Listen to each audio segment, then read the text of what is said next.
70s, 80s, 90s kids చాలా ఉర్రతలూగించిన ఆలోచింపజేసే మానవీయ కోణంలో ధర్మబద్ధంగా ఉండే కథలు బేతాల కథలు. ఇది అప్పట్లో అందరికీ కూడా బాగా పరిచయం.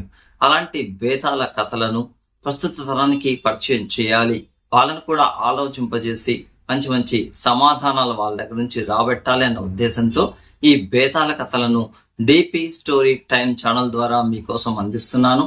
ఇలాంటి మరిన్ని మంచి కథల కోసం మన ఛానల్ని ప్రతి ఒక్కరూ సబ్స్క్రైబ్ చేసుకోండి.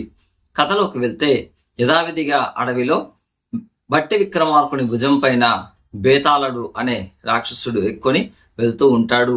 ఆ దారి మధ్యంలో అతను ఒక కథను ప్రారంభిస్తాడు.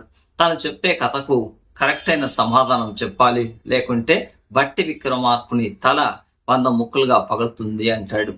ఇప్పుడు కథ మొదలు పెడతాడు. ఒక రాజుకి కుమార్తె ఉంటుంది. ఆమెకు స్వయంవరాన్ని రాజు ప్రకటిస్తాడు. చాలా మంది వస్తారు, అందులో అందరూ కూడా ఫెయిల్యూర్ అవుతారు. ఒక ముగ్గురిని మాత్రం రాజు సెలెక్ట్ చేస్తాడు. కానీ ఆ ముగ్గురులో టాలెంట్ ఉంది. ఆ ముగ్గురులో ఎవరిని సెలెక్ట్ చేయాలి, ఒకరిని చేయాలి కాబట్టి అతను చాలా కన్ఫ్యూజన్ లో ఉంటారు. ఇంతకీ ఆ ముగ్గురులో ఉండే టాలెంట్ ఏమంటే, ఒకటైతే జ్యోతిష్యుడు, అంటే జరిగిపోయింది, జరిగేది, జరగబోయేది అన్నీ కూడా చాలా పర్ఫెక్ట్ గా చెప్పగలిగే వ్యక్తి. రెండో వ్యక్తి ఏమంటే మాంత్రికుడు. మూడో వ్యక్తి మంచి విలువిద్యకారుడు. ఈ ముగ్గురు కూడా చాలా టాలెంటెడ్ పర్సన్. కానీ దీంట్లో తన కూతురికి కరెక్ట్ అయిన వ్యక్తి ఎవరు అనేది ఎంచుకోలేక ఆ రాజు సతమతమవుతూ వాళ్ళ ముగ్గురిని కూడా పంపించి, నేనే మీకు కబురు పెడతాను అని చెప్పి పంపించేస్తాడు. అలా 2 రోజులు గడిచిన తర్వాత ఉన్నపలంగా ఒక పెద్ద రాక్షసుడు సడన్ గా ఆ రాజ మందిరంలో దూరి రాణిని ఎత్తుకుని ఎక్కడో ఊరి బయట ఒక గుహలోకి తీసుకుని వెళ్ళిపోతాడు. ఈ విషయం తెలుసుకున్న రాజు కంగారు పడిపోయి చేసేది ఏమీ లేక ఆ ముగ్గురు యువకులను పిలిపిస్తాడు. పిలిపించి, ఎవరైతే రాకుమారిని తీసుకువస్తారో ఆ రాక్షసు దగ్గర నుంచి విడిపించి వాళ్ళకి ఆ రాకుమారిని పెళ్లి చేస్తాను అంటాడు.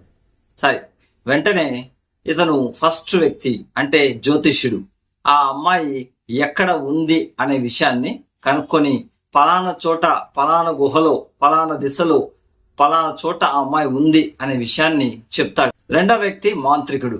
వెంటనే తను ఒక మ్యాట్ అంటే ఒక చాపలాగా రెడీ చేస్తాడు. ఈ చాప పైన నిలబెట్టి, ఇక్కడ నుంచి వెళ్ళారంటే ఇది రెక్కలు కట్టుకుని పోతుంది, ఎక్కడ కావాలంటే అక్కడ పోయి మనకి గమ్యస్థానానికి చాలా అతి వేగంగా చేరుస్తుంది అని చెప్తాడు. ఇంకా మూడో వాడు విలువిద్యకారుడు. ముందు వెనక ఏమీ ఆలోచించుకోకుండా ఆ మ్యాట్ పైన వెంటనే ఎగిరి దూకి, నేను వెళ్తానని చెప్పి ఇంకా స్టార్ట్ చేస్తాడు. నేరుగా ఆ మ్యాట్ తీసుకుని పోయి ఆ రాక్షసుడు ఉన్న గుహలోకి వెళ్తుంది. వెంటనే తన విలువిద్యతో ఆ రాక్షసుని దగ్గర భీకర యుద్ధం చేసి అతన్ని చంపేసి ఆ రాకుమారిని తీసుకొని రాజమందిరానికి వచ్చి రాజు గారికి అప్పచెప్తాడు. అప్పచెప్పిన తర్వాత ఈ ముగ్గురులో ఎవరికి తను రాకుమార్నిచ్చి పెళ్లి చేయాలి అనే సమస్య వస్తుంది. ఇప్పుడు బేతాళుడు బట్టి విక్రమార్కుడిని క్వశ్చన్ అడుగుతాడు. ఈ ముగ్గురులో ఆ రాకుమార్ని ఎవరికిచ్చి పెళ్లి చేయాలి, ఎవరికి అర్హత ఉంది అని చెప్పి ప్రశ్నిస్తాడు. అందుకు బట్టి విక్రమార్కుడు ఈ విధంగా సమాధానం చెప్తాడు. ఆగండి, అతను సమాధానం చెప్పే ముందు ప్రేక్షకులుగా మీకు తెలిసిన సమాధానం ఏమిటి? ఒకసారి ఈ స్టోరీ మొత్తం మీరు విన్నారు కాబట్టి ఈ స్టోరీలో ఎవరు ఆ రాకుమార్ని పెళ్లి చేసుకునేందుకు అర్హులు అనేది మీకు సమాధానం తెలిస్తే కమెంట్ బాక్స్ లో కమెంట్ రూపంలో చెప్పండి. దీనికి సంబంధించిన సమాధానాన్ని ఈ రోజు రాత్రి 9:30 మీకు డిపి స్టోరీ టైమ్ ఛానల్ ద్వారా రీల్ రూపంలో మేము ప్రసారం చేస్తాము.